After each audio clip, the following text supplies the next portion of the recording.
Hello and welcome back to my YouTube channel. My name is Noah and I wanted to welcome all of you to another installment of Monologue Monday here on my YouTube channel. Monologue Monday. If you happen to be a returning viewer, thank you so much for tuning back in, and as always I hope you can take something away from this episode as well. With all of that being said, let's get into this installment of Monologue Monday. So for this episode of Monologue Monday, I wanted to discuss some of my own personal opinions on a kind of a thought that I had regarding the middle class, so to speak, and just wealth inequality in general here in the United States, and what it's going to look like potentially within, the next 30, 40, 50 years. I think there's quite a bit of evidence to suggest that it wasn't always difficult. There was a period where the inequality between, executives and regular employees, people generally, in quotes, people in power and normal people was there, right? There's definitely going to be inequality, but it wasn't that vast, right, compared to what it is now. And I think the trend is it's only becoming more and more, that divide is becoming bigger and bigger.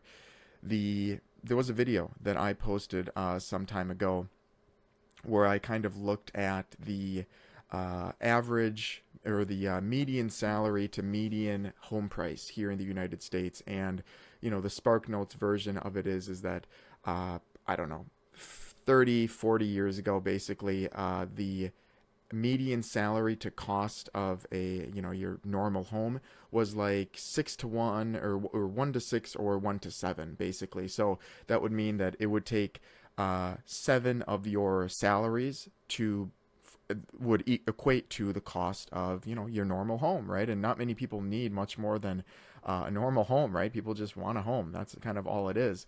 And since then, it has jumped to like a 1-to-9, like one. I think it's over. If we're using decimals, it's over a 1-to-9 ratio, right? So you need 9, or more than 9 of your salaries in order to buy your normal home. And there's probably some decent explanations to this. Maybe homes are getting bigger, and maybe we're not building outwards, and stuff like that. But the point remains is that as time goes on, people's your normal people's incomes, your salaries do not keep up with everything else that's going up around you, right? Getting into a house is extremely difficult. Sometimes even getting by on an apartment is extremely difficult. Your necessities, right? Food, cost of food going up, energy, right? Your electric bills, your gas, potentially.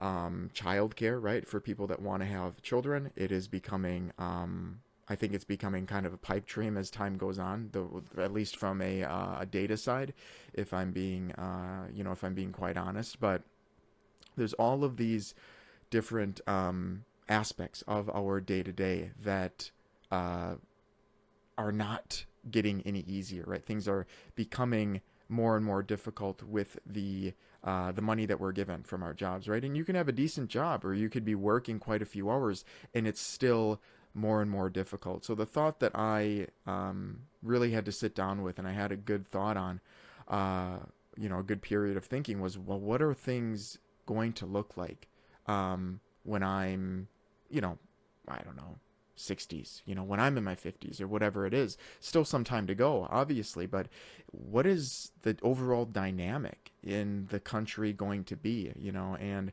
maybe the reason that I thought about it was because of, the recent event with the United Health CEO, and, a lot of the motivation behind that being this inequality, this financial greed, perhaps. I obviously don't know what the the shooter's real motivations were, but that's probably, something along those lines. So is it going to get to a point where the normal people, right, basically have these, and they already do, right, these weapons that they can do these types of things with, right? So is it going to become a game of hunting people that are in power to try to send a message to create more equality, right? To to change things. And is that going to be a reality where, people are people in power are afraid of these kind of attempts, which are probably not that far fetched, considering how easy it is to gain access to weapons in the United States. So it's kind of this double-edged sword for people, in power that want to remain greedy if they are. They're in a country that has the opportunities for, obscene wealth, but they're also in a country that has opportunities for extreme violence as well. So that's something that I kind of thought of first. The second thing that I thought of was, what happens to normal people, right? Normal people that aren't able to, they're not in a position to become an MD, right? They can't go to school for that long, and because I think a lot of a big thing that people say is, well, just go get more educated and become a doctor. You'll have all the money in the world, and that's not always the case, right? Because you have quite a few people going for advanced degrees, masters, doctorates, and they're either not finding jobs that are for their role, or they are in a position but they're severely underpaid for all of the school that they've done, right? People need, I think some people forget, the system kind of forgets that going to school is quite an endeavor financially, right? It's not something that you just do in your free time. I can't just become a doctor for free on YouTube, right? That's a different story. It's a huge financial commitment to keep going to school, and if you come out of school hoping to be in a decent group, an income group, pardon me, because of the education that you've put forward, and you're just not. I mean, that's a pretty problematic thing, and it makes me wonder what's going to happen to just normal people, that don't want to do anything violent, that don't want to do that are really kind of just go with the flow people that do deserve to have a good life. How difficult is it going to be, for those individuals? Is cohabitating with multiple families going to be, the biggest thing? Are people just going to be living with their parents and, their significant other forever, just to save on money? I mean, I don't really know, right? Only time will tell. Another thing that I kind of thought of was the idea that there's going to be more jobs created, and that's going to be good. There's always opportunities to pursue different careers and work up and so on, and that is true. But it's not going to apply to everybody, right? There's only so many six-figure jobs in the United States, right? Like I think some people maybe tend to forget that, where at the rate that, at the population that we have, I mean, we have over 300 million people here in the United States, I believe.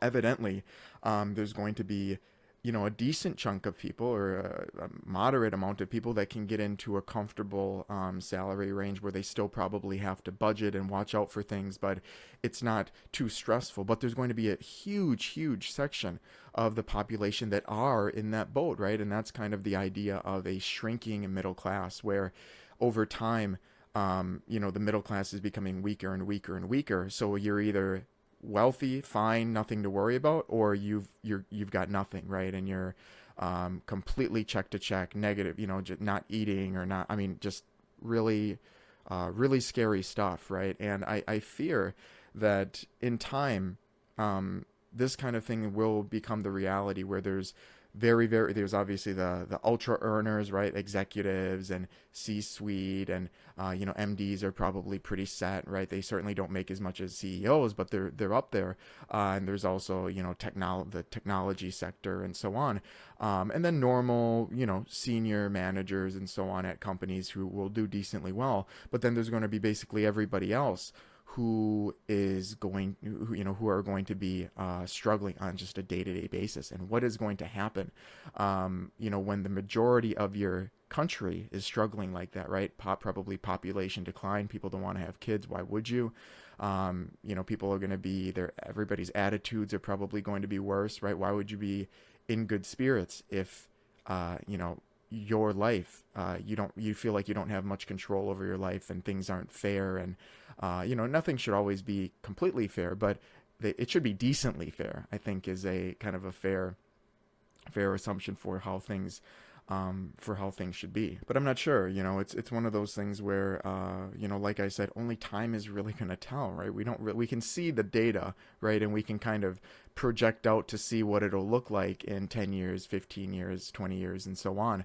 But we don't know what the dynamic is going to be like, because we're looking at numbers versus people and their emotions and all of that stuff, right? So I would be lying if I said I wasn't at least a little bit worried of what things are going to look like, right? And what kind of dynamic we're going to have in a population, because who wants to live, in an area where everybody's in a bad mood because of the way that the whole system is set up. And it's becoming more and more commonplace, I think, in social media for different things like this to get exposed. And I feel like there's more of a propensity to move towards violence to change things, right? There were assassination attempts on presidential candidates, and then there was a real assassination on an executive, a successful assassination. So I don't know. I feel like there's things that we should be looking out for, and certainly, I can only do so much here on my